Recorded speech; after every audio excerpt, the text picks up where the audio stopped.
Jiman, una nais kong ipahayag ang aking pasasalamat sa mga kawani sa aming kumpanya na tumulong sa paggawa ng album na ito. Dahil matagal-tagal na rin mula noong huli kaming gumawa ng album, pakiramdam ko ay kailangan naming mas pagigihan ito kaysa dati. Hindi madaling mag-focus lamang sa album habang nananatili sa ibang bansa ng ilang buwan, kaya lubos akong nagpapasalamat na personal kayong pumunta rito upang tumulong.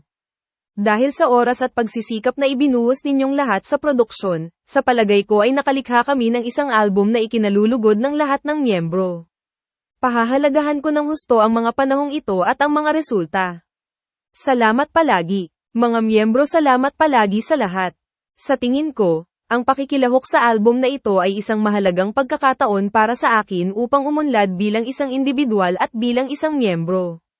Nag-uusap araw-araw, kahit na matapos ang trabaho, para lang mag-isip ng mga liriko ng kanta o isang tema. Minsan umuuwi kaming walang dala, lahat ng mga sandaling iyon ay napakahalagang alaala para sa akin.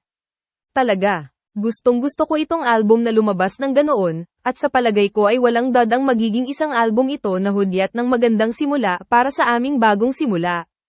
Dahil sa inyo, mas nasasabik ako sa gagawin namin sa hinaharap, kung anong mga kanta ang i-perform namin, at kung anong uri ng mga entablado ang lilikhain namin. Hindi ko kailanman ipinagwawalang bahala na tayo ay magkasama hanggang ngayon, at na tayo ay magkasama ngayon, lagi akong nagpapasalamat para doon. Inaasahan ko ang pakikipagtulungan sa iyo sa hinaharap.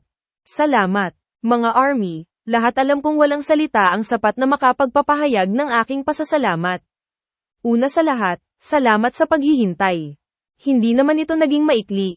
Nasasabik at kinakabahan ako sa ideyang magkikita na tayo sa wakas.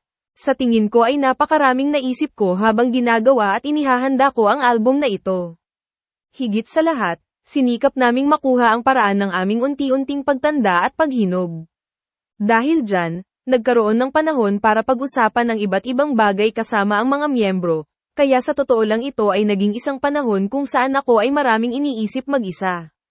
Kung maayos ba ang aking ginagawa, kung kaya ko bang gawin ng maayos, naghanda ako habang labis na nag-aalala kung gaano kalayo at gaano pa karami ang maaari kong lakaran, kung posible ba talaga ito, at kung tama ba ang ginagawa ko.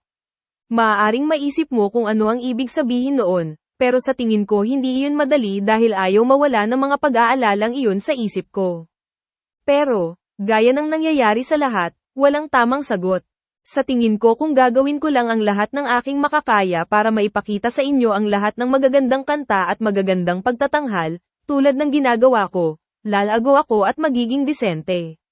Sa tingin ko ay malayo pa ang lalakbayin ko.